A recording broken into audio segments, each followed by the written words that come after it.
It's that time again, time to talk about the best loadouts within Warzone, and with Season 4, we ended up having a few new introductions, a few weapons that fell out of the top 10, and a whole bunch of stuff in between. So today, we're going to break down my picks here, my favorite weapons to use in Warzone, and what you should definitely try out for yourself. So as we go along, let me know your thoughts down below. Do you guys like these weapons here for this top 10? Do you think a weapon we may have forgotten about deserves to be in this list? Whatever it is, feel free to let me know your thoughts down below. As well, if you enjoyed the video, make sure to drop a like down below. Let's aim for 1,000 likes here on this, and if you guys are new to the channel and want to stay with all things Warzone, make sure that subscribe button. But anyways, enough chit chat, let's jump into the top 10. So let's start out with what I would imagine is by far the king right now for Warzone, and it is something that is going to be changed out likely in the near future, with Raven even acknowledging it, saying that the MG82 made one too many trips to the Pack-a-Punch machine before deploying to Verdansk. Element 115 is off limits in Warzone, so they'll be making an adjustment to the weapon soon. So use this thing while you can, because it is going to get adjusted. It's not going to be as dominant likely after the update to it here, but the MG82 is by and far the best weapon within Warzone right now. And to put it into perspective, this is going to be your weapon that you want to use for medium to long range play, but when you look at pure statistical data, this thing wins in almost every single category at that range. It's got the max bullet velocity for an LMG, the rate of fire is the highest of weapons that perform at that distance, long range damage per second, it sits atop that, and a long range TTK being the best in class as well, with a long range TTK of 525 milliseconds. Now, to put that into perspective, that kills as fast at a distance as the same time that it takes the PPSH to kill up close. That's wild. So how do you best maximize this? The build that I would highly recommend here is the Agency Suppressor, the Task Force Barrel, Axial Arms 3x Optic, Raider Stock, and the Field Agent Grip. Your stock option could be interchangeable if you want to, with something of a rear grip to add a little bit more in terms of that ADS speed, but the Raider Stock is more so for your overall handling and mobility. But absolutely give this thing a go. Now, the rest of these that we'll talk about here in this video don't really follow any particular set of 2 to 10, but honestly, I just want to start with the MG82 because that's head and shoulders above everything else right now. But next, I want to talk about one that is surprisingly incredible, plus a lot of fun to use. That being the Milano 821. This thing was adjusted with the Season 4 patch, in which it got a maximum damage increase, minimum damage increase, maximum damage range increase, and multiplier increases on the upper and lower torso, as well as the extremity damage in gunfights. So basically, this thing was buffed all around, and it might be one that surprises you. It's got the handling and mobility of the Mach 10, but packs quite a punch even though it doesn't have the highest of fire rates. Now, for this build, I would highly recommend the Sound Suppressor, not opting in for that Agency. It's pretty good already at a distance in terms of medium range play, but it is something that will thrive in that close to medium range, so you don't need to really rely on the Agency for that extra added damage range that it affords. Instead, you can use that for your aim down sight speed. So you end up getting sound suppression, bullet velocity, sprint to fire time, and that ADS speed for, again, a slight penalty in that effective damage range, but it's not much, and you're not really using it for long range. Then I'll run the Task Force Barrel here on this for the adjusted effective damage range, bullet velocity, and strafe speed. The Tiger Team Spotlight for added mobility in movement and aim walking movement speed. The Raider Stock to continue that mobility category boosts, as well as then the 55 round drum mag so that I can end up getting a little bit more in terms of those gunfights. I can take 1 or 2 more than I normally would with the base magazine. This thing is phenomenal. Seriously, give it a try. But moving along, I want to talk next about the Krig. Still my personal favorite over the AMAX. It has a better recoil profile at a distance here and is a weapon that I think is just phenomenal for your long range play. If you end up running this with, say, a Milano or any other SMG, you're golden, really. For this, I end up running the Agency Suppressor. I'll usually run the 19.7-inch Ranger barrel, though. One thing to keep in mind is that the Task Force and CMV mil-spec barrels did get adjusted where they offer now better recoil control, though the thing is, I'm still kind of opting out of that for this particular build because it's not a weapon that really needs a lot of additional recoil control. It's relatively easy to manage, but you also then add on a bunch of different penalties to bring it to downsides in the aim walking movement speed, hip fire accuracy, aim down sight speed, and sprinting move speed.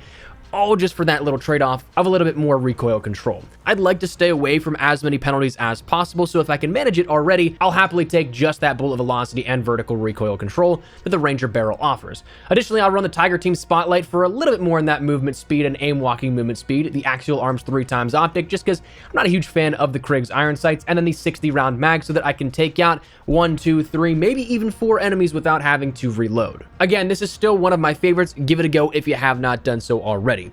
Of course, the CR56 AMAX is still up there. It's going to be for quite some time. They did nerf it a little bit more in terms of that upper torso damage multiplier. It was decreased from 1.2 to 1.1, so I think that effectively translates to 1 extra bullet, but it's still a powerhouse and still in the top 10 here, though it is slipping out as time does pass by.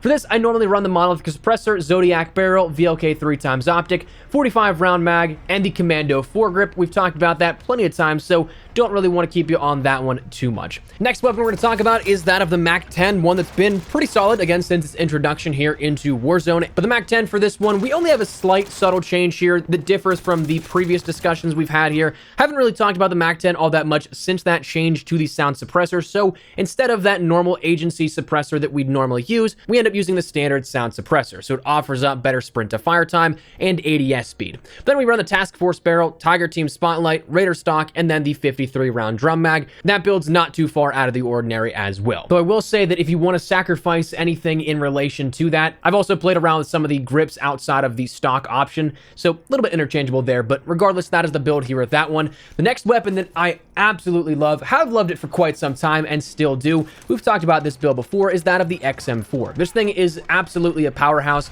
That double rifle meta is something that is absolutely worthwhile if you can get used to managing your rifle ammo pool. The XM4 actually did get buffed as the Season 4 update, in which that increased the neck damage multiplier from 1 to 1.5, so even if you're not hitting headshots, if you're still aiming higher, chances are you can hit a nice extra modifier as well, which is absolutely crucial. So for this build, using it in close quarter situations, I end up running the regular suppressor, again, outside of the agency suppressor, so that I end up getting that sound suppression, aim down sight speed, bullet velocity, and sprint to fire time. And then the Task Force barrel, which unfortunately, because of this adjustment in Season 4, has actually kind of counterbalanced some of the overall strength the regular suppressor offers, in which we do get better bullet velocity and recoil control, but I'm using it for close quarters, so I don't really care about that effective damage range or really the recoil control either. So I end up getting a penalty to some of that aim down sight and sprinting move speed, as well as hip fire accuracy. So we kind of counterbalance it with the sound suppressor, but we also use the Microflex LED because I'm not too keen on the iron sights, but you can absolutely interchange that with something else. The Serpent Grip for some aim down sight speed, and the 45 round speed mag so we can get in and out of gunfights a little quicker. Absolutely try that one out. Fantastic build as well. Another rifle that's in their conversation, and actually next to that we'll talk about here, is that of weapons that were good for close quarters, but now with some of these adjustments are absolutely solid for mid to long range as well. First one being the AK-47. With these adjustments to recent attachments and things like that, I end up running the GRU suppressor, Spetsnaz RPK barrel, Tiger Team Spotlight, axial arms 3x, and the Bakelite 60 round magazine. Now, this is an interesting case because with these attachment adjustments, that Spetsnaz RPK barrel and the other blast barrels that you'll end up seeing here within the rifle category, again, those improve the horizontal and vertical recoil. And if you guys have played around with the AK-47 beforehand, this actually was the biggest downfall of the weapon itself at a distance. That's why, as of recent top 10 videos like this and loadout videos we've done, we've utilized the AK-47 and the FARA as secondary close quarters weapons because they're incredibly powerful, but with some of their kick at long range, they weren't as effective. But now with these adjustments, they absolutely are. So definitely give that a try. If you'd still like to use these as a secondary close quarters build, you can absolutely still run the suppressor, the Liberator barrel, Tiger Team Spotlight, and I'd still probably stick with the 60 round mag, though you could probably get away with the 45 round speed mag. But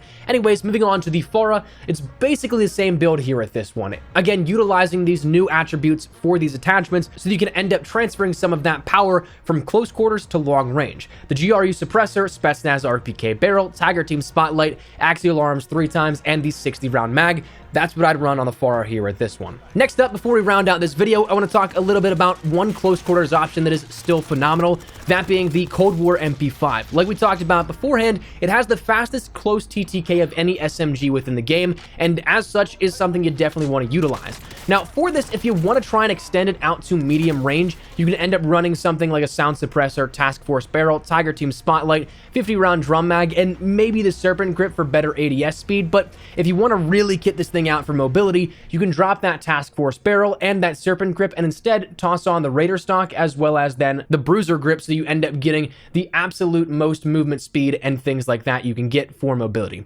Definitely two really good options here, I think, with those builds. But the final 10th weapon here of this, honestly, I don't know that I can put one in particular above the other, because there are still so many great weapons that are out there that are viable and are still tremendously useful. I mean, you have the Groza, which was just recently buffed in some regards, which makes it pretty solid as a secondary rifle play for closer quarters. You have the PPSH, which is absolutely phenomenal still. You have the Stoner, you have the PKM, you have the Bullfrog, and for my sniping friends, you have the Kar 98K, and even also the K31 is kind of making its way up there as well. So there is still a ton of weapons that are viable here as top 10 meta weapons, if you want to call it that, though I still think outside of the MG82, the meta is still in a pretty good spot.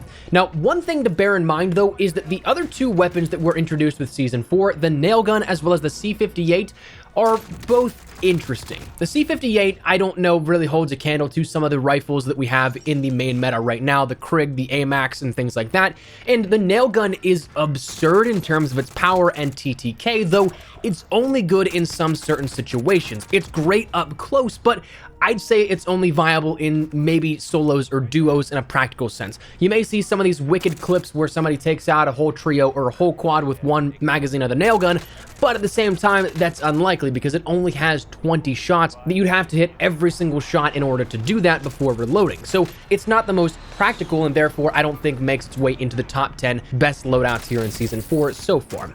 We'll take a look at how that progresses over time. Maybe we'll make an amendment to this and an updated video of this during the season, but right now that is the top 10 here in my opinion, and I'd love to get your thoughts and feedback down there in the comments. What are your favorite weapons to use here? Any of these you agree with, disagree with, or you'd throw something else in the list that maybe you think should be in here? Let me know down below. But hopefully you enjoyed the video. If you did, make sure you drop a like down below. And of course, if you are new to the channel, make sure you guys subscribe so you don't miss a single thing regarding all things Warzone, Cold War, and anything COD related. We get you covered on all of that. We have so much still to talk about within Season 4, so stick it here if you guys are new. If you also want to follow me over on Twitter and Instagram, those are the best places to get content on YouTube. Practically on both those. So if you guys want to strike up a conversation, ask me a question, whatever it may be, that link is down there in the description below. That said, thanks so much for watching. My name is Espresso. I'll see you guys later. Take care and peace.